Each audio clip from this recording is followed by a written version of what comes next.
कर कर, पंचाक्षर मंत्र का स्मरण कर कर अगर आप पूजन में बैठ रहे हैं, लक्ष्मी पूजन कर रहे हैं, तो ये पक्का है अगर हमसे कुछ त्रुटि हो भी गई तो भगवान भोलेनाथ उसको क्षमा कर देंगे। और माता से निवेदन करना, हे लक्ष्मी मैया, हे वैभव लक्ष्मी, हे माता अष्टलक्ष्मी, हे माँ संतान लक्ष्मी, धान्य लक्ष्मी, वैभव लक्ष्मी, प्रतिष्ठा लक्ष्मी, यश लक्ष्मी, कीर्ति लक्ष्मी, आरोग्य लक्ष्मी, संतान लक्ष्मी, हे माँ ऐसी कृपा करिए, आप हमारे घर से रुष्ट होकर ना जाइएगा। ये घर, ये परिवार, ये सब आपका है, सब आपका है, ये किसी दूसरे का नहीं। मां, पूजन करते समय माता लक्ष्मी से जरूर कहें, मां 4 साल हो गए, 2 साल हो गए, ये 2 वर्ष जो ये कोरोना महामारी में गए हैं, ये वर्ष जो बेकार निकल गए हैं, मां हो सकता है आप हमसे रुष्ट हो गई हो, पर आज क्षमा मांगकर अपने घर में आप प्रवेश करिए। मां आइए हमारे घर में, आप पधारिए। मां, महाराज कितना सुंदर संवाद है। एक साहूकार की बेटी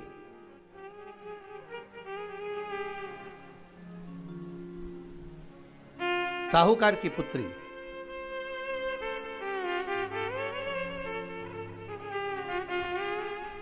पीपल के वृक्ष के नीचे, बेलपत्री के वृक्ष के नीचे, आंवले के वृक्ष के नीचे प्रत्येक अमावस्या को दीप लगाने जाती थी। उसका नियम था।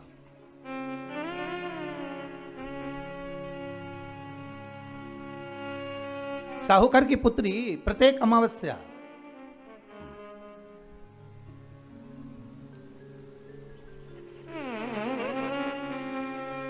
तीन दीप, एक बेलपत्री के नीचे, एक आंवले के नीचे, एक पीपल के नीचे लगाने जाते। महाराज आज नारायण ने कृपा कर दी, और क्या कृपा करी कि आज सरस्वती, पार्वती और लक्ष्मी तीनों इन वृक्षों के नीचे जाकर विराजमान हो गई। पार्वती मैया तो पहले से ही बेलपत्री के नीचे है,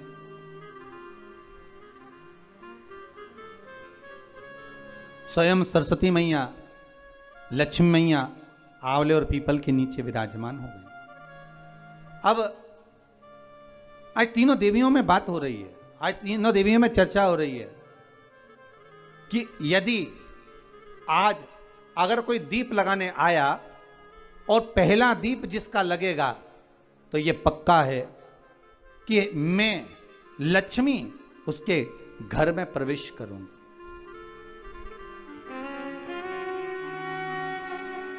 सरस्वती जी बोली, जो पहले बार दीप लगाने के लिए प्रथम में आएगा, मैं उससे अपनी सहेली बना लूंगी, उसको अपनी मित्र बना लूंगी। पार्वती जी बोली, जो प्रथम दीप लगाने आएगा, पार्वती जी कहती हैं, मैं भगवान शिव से कहकर उनका कल्याण करवा दूंगी। अब ये साहूकार की बेटी, वो साहूकार जो कहने का तो साहूकार था, धन पूर्व में बहुत था, पर अब इसके पास में कुछ भी नहीं बचा था। देखिए, सुख दुख तो जीवन में चलता रहता है। आज सुख है, कल दुख है, फिर दुख है, फिर सुख है, ये जीवन में चलता रहता है। भगवान ने दिया, हो सकता है पूर्व में आपके पास में खूब धन होगा, वैभव होगा, सत्ता होगी, फैक्ट्रियां भी होंगी, दुकान भी होगा, धंधा भी होगा, पानी भी होगा, सब कुछ, सारी सत्ता आपके पास में होगी, पर समय की घड़ी किसने देखी है साहब? कौन देखा घड़ी को, कौन देखा पल को? इसीलिए कहते हैं ना, बार बार कहते हैं, तेरा पल पल बीता जाए, मुख से जप ले नमः शिवाय, ओम नमः शिवाय, ओम नमः शिवाय। बड़ी मुश्किल से मिलता है। घड़ी, पल, समय, नक्षत्र कब बदल जाए किसको मालूम है?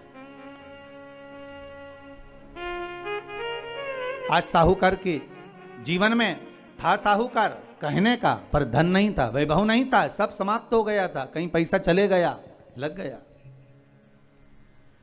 महाराज बेटी ने वही दीप तैयार करे। दीपावली की अमावस्या नहीं थी, पर दूसरी जो अमावस्या थी उस अमावस्या पे उसने दीप लगाया।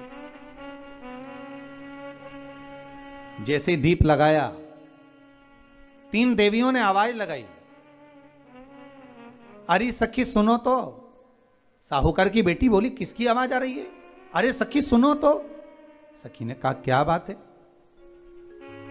आवाज आई, 3 सुंदर स्त्रियां, बड़ी सुंदर युवती बनकर, सुंदर आभूषण वस्त्र पहनकर बैठी हुई थी। एक ही जगह पर तीनों बैठी हुई हैं। इसी को त्रिवेणी कहते हैं महाराज। जो त्रिवेणी का जो वृक्ष होता है उसमें 3, त्रिवेणी का जो वृक्ष होता है उसमें दिए लगाने का बड़ा महत्व होता है, तो इसी को त्रिवेणी कहते हैं। तीनों बैठी हुई थी। अब तीनों बैठी, आवाज लगाया, हम आपको सहेली बनाना चाहते, सखी बनाना चाहते, आप हमारी सहेली बनेंगी? अब इस साहूकार की बेटी को लगा ये तो बहुत पैसे वाली दिख रही हैं, धनपति दिख रही हैं, और मैं तो गरीबड़ी, और ना जाने में अगर इनकी सखी बन गई तो फिर इनको क्या मुझे देना पड़ जाए, कोई भरोसा है? इसलिए शास्त्र कहता है कि मित्र भी बनाओ तो सोच समझ कर बनाओ। मित्र भी बनाओ तो सोच समझ कर बनाना। ज्यादा धनपति मित्र बन गया तो मन में आएगा कि जब ये घर आएगा तो इसको घृत का भोजन तो कराना ही पड़ेगा, घी का भोजन तो कराना ही पड़ेगा। इसलिए मित्र भी बने तो ऐसा बने कि जो आपके सम्मुख में हो, उसको धन और वैभव से मतलब ना हो, उसको सत्ता से मतलब ना हो, आप उसको केवल आपसे मतलब, आपकी मित्रता से मतलब। साहूकार की बेटी ने कहा, मैं आपको कल बताती हूं, मेरे पिताजी से पूछूंगी मैं आपको मित्र बनाऊं कि ना बनाऊं। ठीक है, चलिए घर पहुंची। पिताजी, मुझे 3 सखियां मिली हैं, एक सरस्वती है, एक पार्वती है और एक लक्ष्मी है। अच्छा, पीपल, आंवला और बेलपत्र तीनों वहां विराजमान। अच्छा, क्या कह रही हैं? सखी बनाना चाहती है। पिताजी ने कहा, बन जाओ सखी, सखी बनने में दिक्कत क्या है, बनो। अब दूसरी अमावस्या पे जब वो गई और जाकर उसने कहा कि मैं आपकी सखी बन सकती हूं, तीनों प्रसन्न हो गईं। तो उसमें से एक सखी माता लक्ष्मी ने कहा कि चलो आज तुम हमारे घर चलो, हम तुम्हारा सम्मान करना चाहते हैं। सखी को माता लक्ष्मी अपने घर ले गई। साहूकार की बेटी को जब घर लेकर गई, सुंदर सोने की चौकी, सोने की थाली और सोने के गिलास, पकवान एक से बढ़कर एक माता लक्ष्मी ने जब साहूकार की बेटी के सामने परोसे, इधर माता सरस्वती, इधर माता पार्वती नजदीक में बैठ गईं और साहूकार की बेटी पकवान को पाने लगी।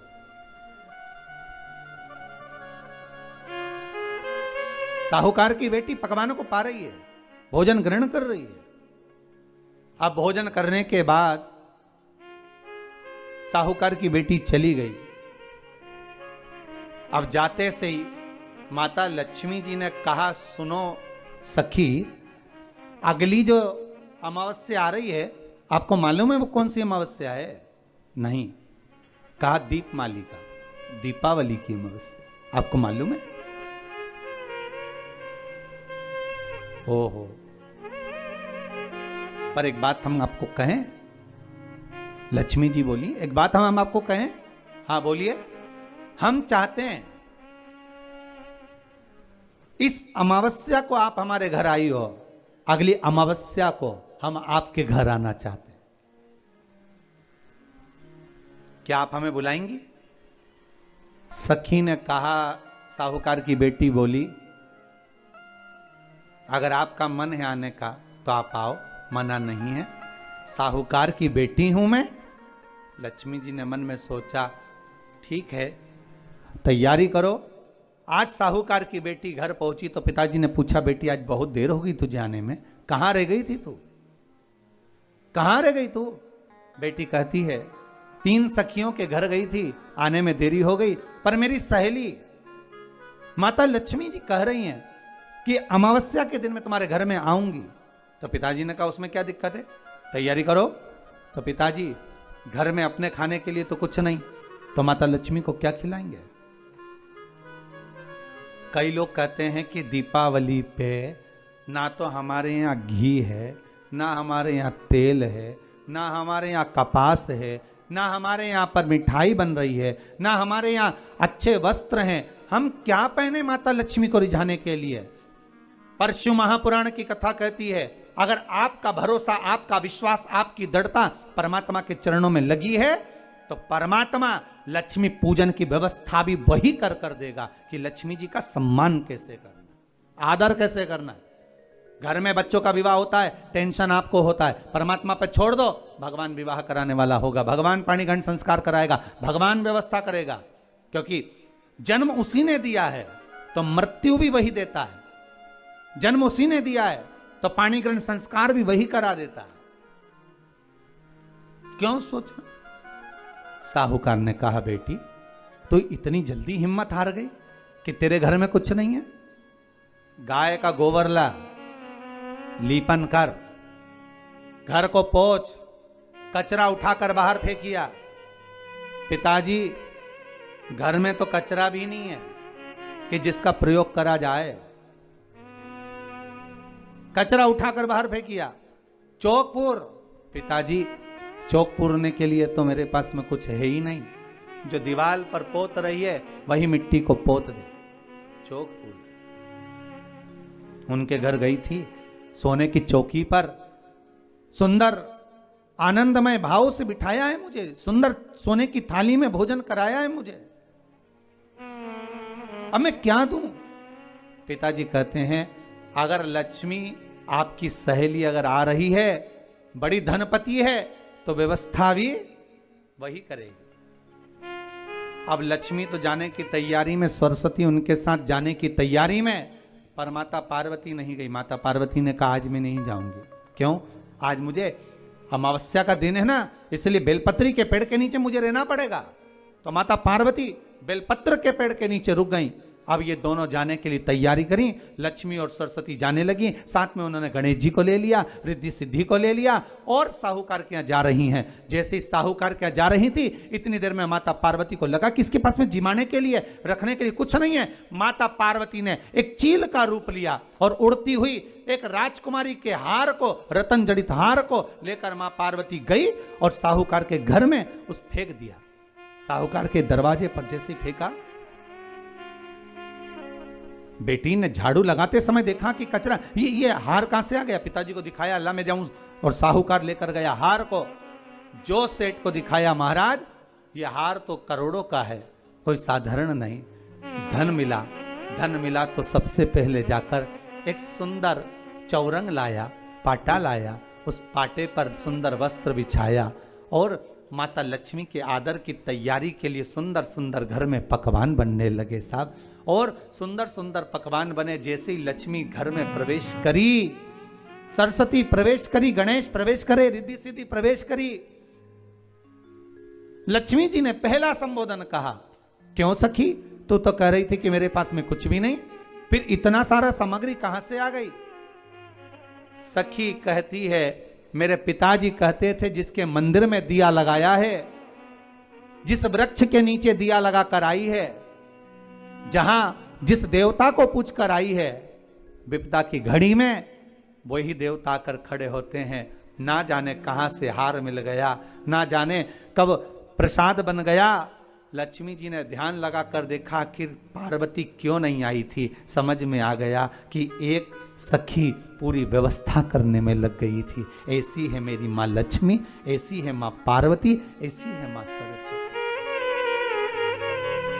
उनकी आराधना 3 दिन से आप पाटा लगाकर पूजन कर रहे हो। आज भी